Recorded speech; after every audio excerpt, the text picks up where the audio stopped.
নমস্কাৰ মোৰ অসমীয়া বন্ধু বান্ধৱসকল আৰু মোৰ পুত্ৰ পুত্ৰীসকল। আজি আৰু এটা কথালৈ আপোনালোকৰ সন্মুখত আহিছোঁ।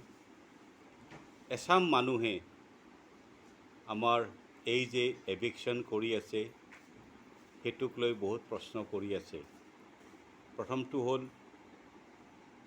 যে এটা চামটো আছে, মই আগতেও কৈছোঁ, সেই আমুকটো শ্ৰেণী নহ'লে আমি ভাত ক'ৰ পৰা খাম, চব্জি ক'ৰ পৰা খাম, তাহাঁতেইতো আমাক চব্জি দি আছে আমুক তামুক। 2 নম্বৰ হ'ল এই তাহাঁতৰে এটা চামে প্ৰশ্ন এটা কৰি আছে, জাষ্ট ডিবেটিং আৰু কিবা এটা ডিবেটিঙৰ কাৰণে পইণ্ট লাগে যে আমাৰ মাননীয় মুখ্যমন্ত্ৰী হিমন্ত বিশ্ব শৰ্মাই আজি ইমান বছৰে একো কৰা নাছিলে, এতিয়া কেলেই ইলেকশ্যন আহিছে সেইকাৰণে। অ'কে ন' প্ৰব্লেম। ইলেকশ্যন আহিছে, কৰিছেতো যে আমি কেতিয়াও কৰিবই নালাগে নেকি? ঠিক আছে,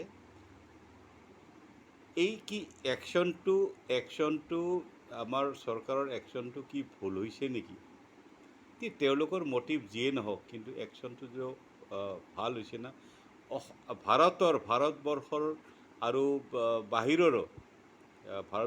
বাহিৰৰো প্ৰতিজন ভাৰতবৰ্ষ প্ৰেমী, প্ৰতিজন ৰাষ্ট্ৰবাদীয়ে আজি হিমন্ত বিশ্ব শৰ্মাৰ এই একশ্যনবিলাকক, যিটো এভিকশ্যনৰ কাম কৰি আছে, সেইটোক মনে প্ৰাণে ছাপোৰ্ট দিছে। কিন্তু আমাৰ অসমত আৰু তাতেই কিছুমান বুদ্ধিজীৱী আছে নহয়।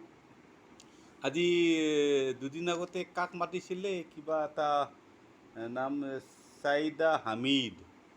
Actually I didn't know' about her. যেতিয়া নিউজত আহিলে তেতিয়া মই তেখেতৰ বিষয়ে পঢ়িলোঁ। Very dangerous. তেখেতে যি ধৰণৰ ষ্টেটমেণ্ট দিছে, এই ষ্টেটমেণ্টবিলাকৰ বেছ কৰি মই কৈছোঁ she is a very dangerous citizen of India. আপোনালোকে মানক নামানক, হে ৰাইজ, আপোনালোকে কোনটো সঁচা, কোনটো মিছা, কোনটো ভাল, কোনটো বেয়া, প্লিজ আপোনালোকে ডিচাইড কৰক, বুজিবলৈ চেষ্টা কৰক।